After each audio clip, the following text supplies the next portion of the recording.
ప్రియులారా, మరి మీరందరూ బాగున్నారా? మరొకసారి ఈ అపోస్టలిక్ ఫెయిత్ గెచ్చమనే ఆశీర్వాదపు కార్యక్రమంలో కలుసుకోవటానికి ఈ మహాదేవుడు మనందరికీ కృప అనుగ్రహించాడు. మీ కుటుంబాలను దేవుడు దీవించునుగాక. ఈ అపోస్టలిక్ ఫెయిత్ గెచ్చమనే ఆశీర్వాదపు కార్యక్రమాలు మీ కుటుంబాలకు ఎంతో దీవెనకరంగా ఉన్నదని మేము ఆశపడుతున్నాము. ఇంకా మీ ప్రార్థన అవసరతలు ఉన్నట్లయితే మాకు ఫోన్ కాల్ చేయండి. మీ నిమిత్తం మేము ప్రార్థించి మీ అవసరతల నిమిత్తమే భారంగా ఉపవాసాలతో మేము ప్రభు సన్నిధిలో విన్నపాలు మేము చెల్లిస్తాము. ఇదినా దేవుని వాక్యాన్ని కార్యక్రమంలో మనం ధ్యానించుకుందాము. బైబిల్ గ్రంథంలోనికి మనం వచ్చినప్పుడు 108వ కీర్తన 12-13 వాక్య భాగాల్లో ఇలాగ రాయబడుతుంది: మనుషుల సహాయము వ్యర్థము, శత్రువులను జయించుటకు నీవు మాకు సహాయము దయచేయము. దేవుని వలన మేము శూరకార్యములు జరిగించదము. మా శత్రువులను అణగదొరుక్కువాడు ఆయనే ఆయనే. ప్రియమైన వారలారా, ఈ వాక్య భాగంలో రాయబడిన మాట దావీదు తన యొక్క ఆత్మీయ స్థితిలో, తన యొక్క రాజ్య పరిపాలనలో, కుటుంబ వ్యవస్థను నడిపిస్తున్న దినాలలో, పరిమితిలో తనకు అనేక మంది శత్రువులు, అనేక ఆటంకాలు, అభ్యంతరాలు తన జీవితంలో ఎదురైనవి. అయితే అలాంటి శత్రువుల మధ్యలో తాను దేవుని సన్నిధిలో 1వ వచనము, 2వ వచనము, 3వ వాక్య భాగంలో కృతజ్ఞతాస్తుతులు చెల్లిస్తూ తాను దేవుని సన్నిధిలో ప్రార్థన చేస్తూ ఉన్నాడు. ఈరోజు మనం ధ్యానించే అంశం ఏమిటంటే శత్రువుల మధ్య సహాయము చేసే దేవుడు. మిత్రమా, ప్రియులారా, ఈ వాక్య భాగాలను విని తిలకించి హృదయంలో విశ్వసిస్తున్న దేవుని బిడలారా, మీకు ఎలాంటి శత్రుత్వము, ఎలాంటి శత్రు భయముతో మీ ఆత్మీయ స్థితిలో మీరు కృంగి ముందుకు కొనసాగుతున్నారో ఈరోజు పరిశుద్ధాత్మ దేవుడు ఈ ఉదయకాలమున ఈ వాక్య భాగంలో నుంచి మీ అందరితో కూడా మాట్లాడుతూ ఉన్నాడు. బైబిల్ గ్రంథంలో మనం చదువుకున్నప్పుడు రాయబడుతున్న మాట, శత్రువుల మధ్య సహాయాన్ని తాను కోరుతూ ఉన్నాడు.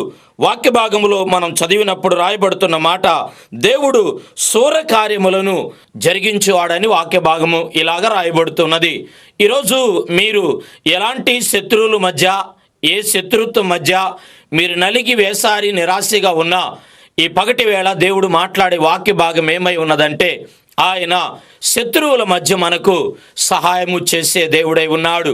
ఈ రోజున మీకు సహాయం అందలేదు, సహాయం ఎవరు పడలేదు, ఆశీర్వాదాలు మీరు పొందుకోలేదు. దేవుడు అంటున్నాడు, ఈ ఆశీర్వాదపు కార్యక్రమాలలో మీకున్న శత్రు ఆటంకాల మధ్య, మీకున్న అభ్యంతరాలు, అవరోధాల మధ్య ఆయన సహాయపడే దేవుడై ఉన్నాడు. మిత్రమా, ప్రియులారా, సహజంగా శత్రువులు మనకున్నప్పుడు ఎలాంటి ఆటంకాలు, ఎలాంటి అభ్యంతరాలు, ఎలాంటి వ్యతిరేకతలు కలుగుతాయి అంటే, శత్రువుల మధ్య మనకి ఎదురయ్యే ఆటంకాలు లేక మనం ఎదుర్కొనే సమస్యలు ఏమై ఉన్నది అంటే, ఒక 3 విషయాలను జ్ఞాపకం చేస్తాను. బైబిల్ గ్రంథములో మీకా గ్రంథము 7వ అధ్యాయములో ప్రియమైన వారలారా 8వ వాక్య భాగాన్ని మనం చదువుకున్నప్పుడు, నా శత్రువా నా మీద అతిశయింపవద్దు. చాలండి, బైబిల్ అక్కడ రాయబడుతున్న మాట, శత్రువు అంటూ మనకు ఉన్నట్లయితే శత్రువు చేసే మొదటి నష్టము, మొదటి కార్యము, మొదటి మన జీవితాలలో శత్రువు నష్టపరిచేది ఏమిటంటే, బైబిల్లో ఇక్కడ రాస్తున్నాడు. ప్రియులారా, ఈరోజు మీకు శత్రువు అంటూ ఉంటే మీ కుటుంబాలకు, మీ భక్తి జీవితంలో బైబిల్ గ్రంథంలో చూస్తున్నాము, అతను శత్రువు చేసే పని, వాడు లేక శత్రువు చేసే పని ఏమిటంటే అతిశయిస్తాడు.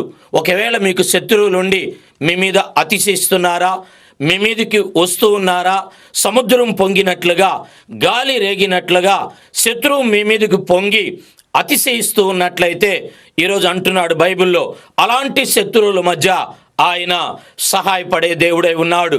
ఒకటి, శత్రువు అతిశయపడతాడు. రెండవదిగా 25వ సంకీర్తనలో ప్రియులారా 19వ వచనములో ఈ విధంగా రాయబడుతుంది, నా శత్రువులను చూడుము, వారు అనేకులు అంట. రెండవది, శత్రువులు ప్రియులారా కలిగించే నష్టము, శత్రువుల వల్ల మనకు వచ్చే ఇబ్బంది ఏమిటంటే, ఒకటి, శత్రువు అంటూ ఉంటే అతిశయిస్తారు. రెండవది, శత్రువులు ఒక్కళ్ళే తయారవుతారు ముందు, కానీ వారు ఇక్కడ 25:19లో అనేకులు అవుతారంట. అంటే నీకుండే శత్రువు ఒక్కడే, కానీ ఆ ఒక్క శత్రువు ఏం చేస్తాడంటే అనేక శత్రువులను ఏకపరుస్తాడు. అనేక మంది నీ మీదకి వచ్చేటట్లుగా చేస్తాడు. అనేక మంది శత్రువులను తాను తయారు చేస్తాడు. బైబిల్లో మనం చూస్తున్నాము, నీకున్న శత్రువు ఒక్కడే ఉండి ఈరోజు అనేకులు శత్రువులయ్యారా? దేవుని వాక్యము మిత్రమా, ప్రియులారా, నీకు ఉన్న వారందరూ కూడా నిన్ను ప్రేమించి నిన్ను ఆదరించి నీకు సహాయపడతాడు అనుకొని నువ్వు ఎదురు చూసిన వారందరూ కూడా నీకు శత్రువులై ఉన్నారా?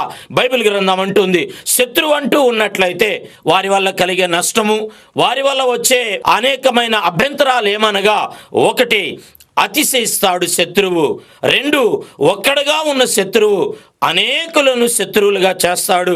మూడవదిగా మనము కీర్తన గ్రంథము 31వ కీర్తన 11వ వాక్య భాగంలోకి వచ్చినప్పుడు, నా శత్రువులందరికీ నేను నిందాస్పదుడనై ఉన్నాను అనగా అర్థమేమనగా, శత్రువు మూడవదిగా చేసే నష్టం ఏమిటంటే వాడు నిందిస్తాడు, వాడు నీ మీదకి నిందలను తీసుకొని వస్తాడు. ప్రియులారా, మిత్రమా, సహోదరి సహోదరులారా, ఈ అపోస్తలిక్ ఫెయిత్ గెత్సెమనే ఆశీర్వాదపు కార్యాలను చూసి ఆత్మీయమైన మేలులు పొందుతున్న మీతో మరొకసారి పరిశుద్ధాత్మదేవుడు ఈ సమయమందు వర్తమానము ద్వారా మాట్లాడుతున్నాడు. శత్రువుల మధ్య మన దేవుడు మనకు సహాయపడేవాడు. పరిశుద్ధుడా, మీకు వందనాలు. కృపగలిగిన మా దేవా, స్తోత్రాలు. ఇది అందించిన వర్తమానం ప్రభువా, నిబిడలకు కుటుంబాలకు ఆశీర్వాదకరంగా మలుస్తున్నందుకు వందనాలు ప్రభువా. ఎవరు ఏ శత్రువు భయం చేత నలిగిపోతున్నారో శత్రువులను ప్రభువ మధ్యలో మీరు సహాయం అందించి మీరే కృప చూపించమని, 30దంతులుగా 60దంతులుగా 100ంతులుగా నీ ప్రియుల్ని దీవించమని యేసు నామమున ప్రార్థిస్తున్నాము తండ్రి. ఆమెన్.